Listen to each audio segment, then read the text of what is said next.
اس کو اپنی رہتی دنیا تک کے لیے جو کتاب اللہ نے ہدایت کے لیے نازل کیا اس میں ایک حصہ بنا دیا.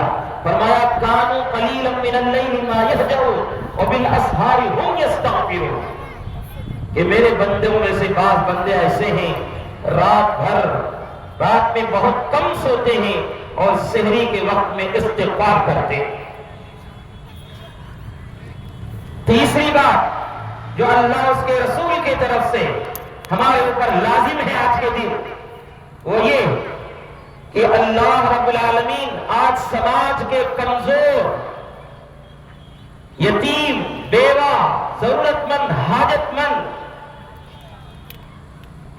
فقیر بندوں کو مدد کرنے کا حکم دیا ہے. کیونکہ یہ عید جو ہے وہ عید صرف مالداروں کی نہیں ہے، جیسے مالداروں کی ہے وہ غریبوں کی بھی ہے. مالدار اپنے پیسوں سے عید منائیں گے تو غریبوں کے لیے اللہ کے طرف سے، رسول اللہ کے طرف سے حکم ہوا کہ مالدار مسلمان صاحب استطاعت عیدگاہ میں داخل ہونے سے پہلے اپنا صدقۃ الفطر یتیموں کو، مسکینوں کو، حاجت مندوں کو، ضرورت مندوں کو، پریشان حال لوگوں کو، سماج کے کمزور لوگوں کو صدقۃ الفطر دے کر آئے تاکہ وہ بھی عید صحیح طریقے سے گزارے. اگر آپ لوگ یہ کام کر لیے ہیں تو اللہ کی توفیق ہی اس کا شکر بجا لائے. اگر نہیں ہوا ہے تو یہاں سے جانے کے بعد سب سے پہلا کام صدقۃ الفطر، روزے کا فطرہ ادا کریں. یہ فطرہ روزے کے لیے، روزے کی کمی کوتاہیوں کے لیے کفارہ بنے گا. میرے عزیز بزرگوں، آج کا وہ دن ہے اللہ کے طرف سے آسمان میں فرشتوں کو حکم ہوتا ہے اے فرشتوں تم تمہاری عبادتوں کو چھوڑ کر، تمہاری تسبیح و تقدیس کو چھوڑ کر زمین میں جائیں، میرے بندوں کا استقبال کرنے کے لیے پہنچے. فرشتے آسمان سے اترتے ہیں، گلیوں میں کھڑے ہو کر، گلیوں کے کناروں میں کھڑے ہو کر اعلان کرتے ہیں لوگوں تمہارا رب جو بہت دینے والا ہے، بہت معاف کرنے والا ہے، تمہیں بلا رہا ہے، چلو عیدگاہ کی طرف.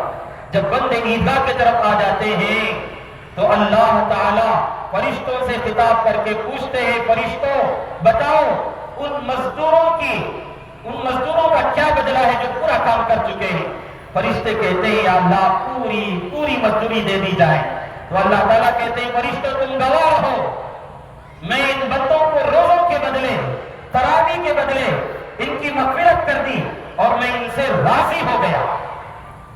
پھر بندوں سے خطاب کر کے عیدگاہ میں جو اجتماع ہوتا ہے اسے خطاب کر کے کہتے ہیں اللہ تعالیٰ میری عزت کی قسم، میری جلالت کی قسم، آپ جو مانگو گے وہ دے دیا جائے گا.